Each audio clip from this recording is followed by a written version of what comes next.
Selamat malam Bapak dan teman-teman sekalian. Kami dari kelompok 13. Pada kesempatan kali ini kami akan menjelaskan proyek UAS kami dari mata kuliah penalaran reflektif dengan judul rencana atau penerapan larangan anak di bawah 16 tahun memiliki akun media sosial di Indonesia. Uh, Kelompok 13 beranggotakan saya sendiri Devania Elvira. Yang kedua ada Mahinot Parlindungan. Yang ketiga ada Masyarakat Aulia, yang keempat ada Pradip Karakasidi, yang kelima ada Fatina Zanti, yang keenam ada Rafa Karimunda, yang ketujuh ada Rizkati Argaruni, yang kedelapan adalah Sarah Halikurdi, dan yang terakhir ada yang Diabes Markel Adonai.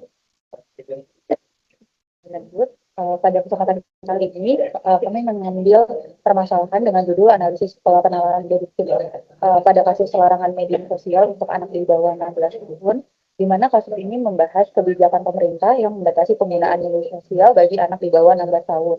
Tujuan dari larangan ini adalah melindungi anak dari dampak negatif seperti konten berbahaya, kecanduan, dan gangguan kesehatan mental. Untuk kemudian kami dari kelompok 13 akan menganalisis menggunakan penalaran deduktif untuk memahami logika di balik kebijakan tersebut. Boleh dilanjut. Nah, yang pertama kita akan membahas tentang klaim. Daripada berita yang sudah kami baca dan tinggal lebih lanjut, di sini kami akan membahas 4 klaim terlebih dahulu. Yang pertama ada klaim itu sendiri. Klaim itu sendiri adalah pernyataan yang menyatakan sesuatu yang bisa diperdebatkan atau bisa disetujui atau tidak.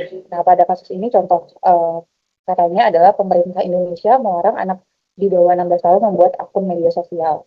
Yang kedua ada non-klaim, di mana non-klaim merupakan pernyataan yang hanya berupa fakta atau informasi, tidak mengandung pendapat atau posisi. Contohnya di sini adalah jangan sampai kebijakan yang bagus hanya berputar di masyarakat di kota-kota besar saja. Yang ketiga, ada klaim nilai. Klaim nilai merupakan klaim yang berisi penilaian, baik atau buruk, benar atau salah, secara moral, penting atau tidak. Contohnya di sini adalah peraturan yang dikeluarkan Komdisi, diakui dosen psikologi sosial di Universitas Indonesia, Winda Yusidia, adalah sangat relevan. Yang keempat adalah klaim faktual, di mana klaim yang bisa dibuktikan benar atau salah dengan data atau fakta. Di sini contohnya adalah pemerintah turut mencatat eksploitasi anak secara daring tembus di angka sekitar 1,45 juta kasus. Selanjutnya akan dijelaskan oleh teman saya, Sarah. Untuk selanjutnya dari klaim objektif dari berita ini, contohnya adalah rencana aturan diberlakukan mulai 28 Maret mendatang. Lalu untuk klaim subjektif, ini adalah langkah terbaik yang harus diambil oleh pemerintahan di tengah kondisi darurat digital. Lalu untuk klaim nilai perspektif, platform digital harus ikut bertanggung jawab melindungi anak. Lalu untuk klaim nilai faktual deskriptif, contohnya adalah setengah anak Indonesia sudah pernah melihat konten seksual di internet. Lalu selanjutnya akan dibacakan oleh teman saya. Ya, thank you Kak Sarah. Kak Sarah. Yang kedua ini adalah teknik analisis. Yang pertama teknik identifikasi. Pada tahap ini kita hanya menentukan dasar argumen. Artinya kita kita melihat bahwa larangan muncul karena adanya hubungan antara kewajiban melindungi anak dan bahaya media sosial. Jadi kesimpulan larangan berasal dari dua hal tersebut. Yang pertama adalah premis umum, anak harus dilindungi dari hal berbahaya. Premis khususnya media sosial memiliki dampak negatif dalam kurung kecanduan, konten tidak pantas, dan bullying. Dan kesimpulannya untuk teknik identifikasi, anak di bawah 16 tahun sebaiknya dilarang menggunakan media sosial. Kita melihat dari aspek yang kedua, yaitu teknik analisis. Di tahap ini kita menilai apakah argumen itu harus masuk akal. Secara teori larangan memang benar, namun tujuan untuk melindungi anak dalam kenyataannya di Indonesia, hal ini sulit diterapkan karena teknologi sudah sangatlah dekat dengan kehidupan anak dan pengawasan masih lemah. Jadi ada beberapa perbedaan antara teori dan praktik. Secara logika, argumen ini benar atau valid. Fakta di Indonesia, anak sudah terbiasa menggunakan gadget. Yang kedua, pengawasan orang tua belum merata. Yang ketiga, sistem batasan usia mudah dilanggar. Kita lihat lanjut ke teknik yang ketiga atau teknik evaluasi. Pada tahap evaluasi, kita menilai apakah solusi larangan itu tepat. Walaupun tujuannya baik, larangan total kurang efektif di Indonesia. Lebih baik anak-anak tetap boleh menggunakan media sosial, tetapi dengan batasan, pengawasan dan pendidikan agar mereka bisa menggunakan teknologi dengan bijak. Kelebihannya yang pertama, melindungi anak dari dampak negatif kekurangannya, sulit diawasi yang pertama, bisa dilanggar dan membuat anak-anak tertinggal dengan teknologi.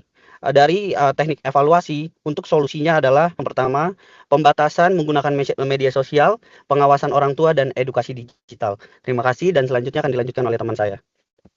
Selanjutnya ada argumen, counter argumen, dan silogisme kategoris, di mana argumen memiliki definisi yaitu pernyataan yang didukung oleh alasan atau bukti. Dalam kasus ini, contoh argumennya adalah kebijakan pelarangan penggunaan media sosial bagi anak di bawah usia 16 tahun bertujuan untuk melindungi anak dari berbagai resiko di dunia digital, seperti cyberbullying, konten berbahaya, dan kecanduan media sosial. Anak-anak dinilai belum memiliki kesiapan mental yang cukup untuk menyaring informasi secara bijak, sehingga rentan terhadap dampak negatif. Oleh karena itu, pembatasan ini dipandang sebagai bentuk tanggung jawab negara dalam menjaga perkembangan dan keamanan anak. Selanjutnya ada counter argumen yang dimana adalah pernyataan yang menentang argumen utama. Nah, di sini, namun kebijakan ini juga menimbulkan kritik karena berpotensi membatasi akses anak terhadap informasi, komunikasi, dan sarana pembelajaran digital. Selain itu, penerapannya juga dinilai sulit dilakukan secara efektif karena mengingat anak-anak masih dapat mengakses media sosial melalui berbagai cara. Dengan demikian, kebijakan ini menimbulkan dilema antara perlindungan anak dan kebebasan dalam mengakses teknologi. Yang terakhir, silogisme kategoris, yaitu menarik kesimpulan dari dua premis atau dua pernyataan. Setiap kebijakan yang bertujuan untuk melindungi anak dari bahaya dapat dibenarkan. Larangan penggunaan media sosial bertujuan untuk melindungi anak dari risiko digital. Oleh karena itu, kebijakan tersebut dapat dibenarkan. Selanjutnya akan dilanjutkan oleh Kariska. Oke, selanjutnya di sini kita ada modus ponens. Pola ini menyatakan bahwa jika suatu kondisi benar, maka akibatnya juga benar. Pada kasus ini, jika anak menggunakan media sosial, maka mereka berisiko terpapar konten berbahaya. Faktanya, anak menggunakan media sosial, sehingga dapat disimpulkan bahwa anak berisiko terpapar konten berbahaya. Pola ini menunjukkan hubungan sebab akibat yang langsung dan menjadi dasar utama munculnya kebijakan tersebut. Next. Yang kedua ada modus tollens. Pola ini digunakan untuk menguji atau mengevaluasi suatu pernyataan. Contohnya, jika kebijakan larangan ini efektif, maka paparan konten berbahaya akan menurun. Namun, jika pada kenyataannya paparan tersebut tidak menurun, maka dapat disimpulkan bahwa kebijakan tersebut tidak efektif. Pola ini penting untuk menilai apakah kebijakan ini benar-benar berhasil atau tidak. Berikutnya. Selanjutnya ada silogisme disjungtif. Pola ini melibatkan dua kemungkinan. Pada kasus ini, media sosial memberikan manfaat atau justru berdampak negatif. Jika ternyata tidak memberikan manfaat, maka dapat disimpulkan bahwa media sosial berdampak negatif. Pola ini membantu kita melihat konsekuensi dari dua pilihan yang tersedia. Selanjutnya akan dilanjutkan oleh rekan saya, Dista. Nah, yang kemudian ada dilema. Dilema adalah kondisi ketika kita dihadapkan pada dua pilihan, tetapi keduanya sama-sama memiliki konsekuensi yang tidak sepenuhnya ideal. Secara struktur logika, jika P maka R dan jika H maka R. Kemudian kita memiliki pilihan P atau H, sehingga kesimpulannya tetap R. Artinya, apapun pilihan yang diambil, hasilnya akan tetap membawa konsekuensi tertentu. Contohnya dalam kasus, jika anak menggunakan media sosial, ada resiko terpapar konten negatif. Namun, jika anak dilarang, dia bisa kehilangan manfaat sosial. Jadi, apapun pilihannya, anak tetap menghadapi konsekuensi. Maknanya, menunjukkan bahwa kedua pilihan memiliki dampak yang tidak sepenuhnya ideal. Kemudian, silogisme hipotesis. Silogisme ini menunjukkan hubungan sebab akibat yang berantai. Strukturnya, jika P maka H, jika H maka R, maka kesimpulannya jika P maka R. Artinya, kita menghubungkan dua pernyataan yang menjadi satu kesimpulan logis. Contoh dalam kasus, jika anak menggunakan media sosial, maka akan terpapar konten negatif. Jika terpapar konten negatif, maka kesehatan mental bisa terganggu. Sehingga kesimpulannya, jika anak menggunakan media sosial, maka kesehatan mentalnya bisa terganggu. Maknanya, menjelaskan hubungan berantai, yaitu adanya sebab akibat yang bertingkat. Slide selanjutnya akan dilanjutkan oleh teman saya. Yang kelima adalah argumen induktif spesifik. Untuk pengertian umumnya adalah jenis penalaran yang menarik kesimpulan umum atau kemungkinan benar berdasarkan fakta, contoh atau kasus-kasus khusus. Itu spesifik. Untuk yang pertama adalah dengan konsep kausalitas. Premis pertama adalah anak-anak yang menggunakan media sosial tanpa pengawasan lebih rentan terpapar konten-konten berbahaya.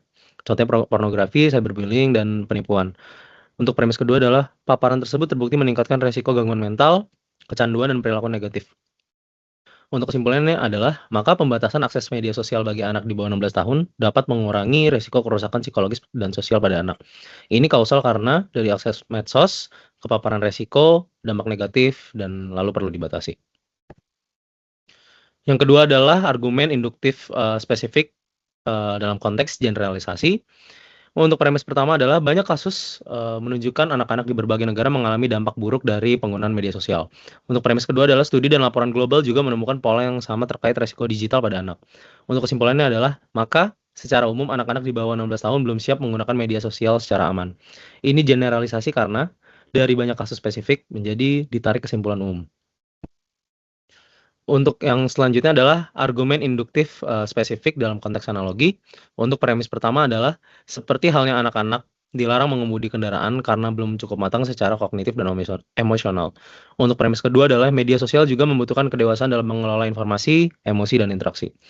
Untuk kesimpulannya adalah, maka melarang anak di bawah 16 tahun menggunakan media sosial serupa dengan melarang mereka mengemudi, keduanya bertujuan melindungi dari resiko yang belum mampu mereka tangani. Ini analogi karena membandingkan media sosial dengan mengemudi. Untuk slide selanjutnya akan dijelaskan oleh teman saya. Selanjutnya ada argumentum ad populum. Pengertiannya adalah argumentum ad populum adalah kesesatan berpikir yang menganggap suatu pendapat benar karena didukung oleh banyak orang. Definisi lainnya adalah menganggap suatu hal itu benar atau terbaik semata-mata karena banyak orang yang setuju. Dari analisis kasusnya, dalam berita pembatasan media sosial bagi anak di bawah usia 16 tahun, didukung karena adanya kekhawatiran luas dari orang tua dan adanya masyarakat terhadap dampak negatif media sosial seperti kecanduan, paparan konten berbahaya, dan gangguan perkembangan anak. Dukungan dan keresahan yang berkembang di masyarakat digunakan untuk memperkuat alasan penerapan kebijakan. Contoh argumennya, kebijakan larangan media sosial ini sudah pasti sistem yang paling tepat dan sempurna, karena mayoritas orang tua di Indonesia sangat setuju dan mendukung langkah pemerintah ini. Mengapa ini sesat pikir? Yang pertama, efektivitas kebijakan diukur dari dukungan publik, bukan dari kelayakan teknis. Yang kedua, fakta bahwa banyak orang tua setuju tidak serta-merta membuktikan bahwa secara teknis aturan ini bisa dijalankan tanpa celah. Misalnya, anak menggunakan VPN atau memasukkan umur. Selanjutnya,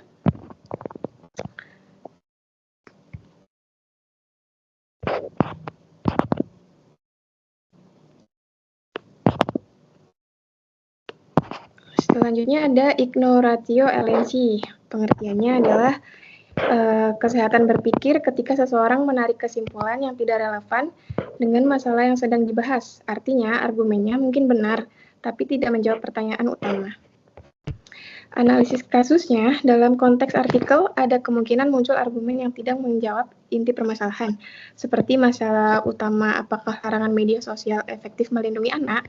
Namun, sebagian argumen bisa bergeser ke hal lain seperti apakah larangan adalah solusi yang tepat atau hanya menekankan banyaknya konten negatif tanpa ada bukti bahwa pembatasan usia akan efektif mengatasi hal masalah tersebut.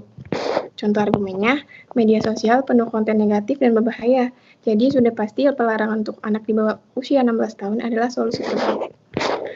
Mengapa ini sesat pikir? Secara premis, benar karena adanya konten negatif, tapi kesimpulannya tidak langsung relevan dengan pertanyaan utama apakah larangan efektif.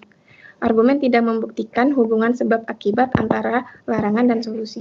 Untuk selanjutnya bisa dilanjutkan oleh rekan saya. Baik, yang berikutnya adalah strawman argument. Strawman argument adalah kesesatan berpikir ketika seseorang memelintir, menyederhanakan, atau melebih-lebihkan argumen lawan, lalu menyerang versi yang sudah diubah itu, bukan argumen aslinya.